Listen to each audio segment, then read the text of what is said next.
You mentioned this sustained campaign of industrial action from the union. Grant Shapps, the Transport Secretary, who ultimately kind of controls the purse strings now on what's effectively a nationalised railway, says, well, no, the pandemic changed travel habits. We've got 25 fewer ticket sales. The taxpayer can't be expected to continue to foot the bill. We've got to change things in the rail industry. But Scotland will undoubtedly be affected because, of course, Network Rail controls the signalling, and that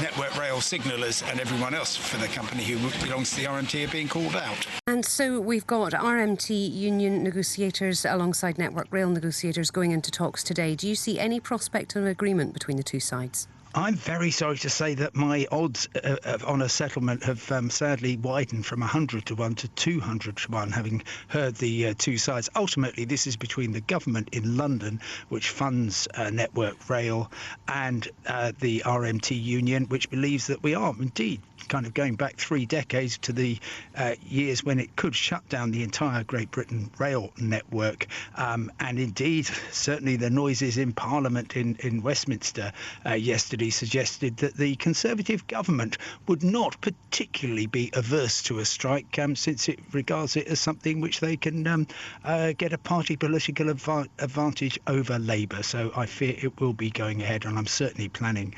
that will be happening. So you think that the government believes that allowing a strike to go ahead would be a good thing? Oh, sure. I mean, if you listen to the debate yesterday in the Commons, effectively what the Conservatives wanted to do was to get all the Labour MPs to troop through the lobby opposing the government motion, which was effectively to call off the strike, exactly so that when the election rolls around, their candidates will be able to say, look at the Labour man or woman, they voted in favour of train strikes. They are calling it Labour's train strike, even though the RMT union hasn't been affiliated with the Labour Party for, I think, decades.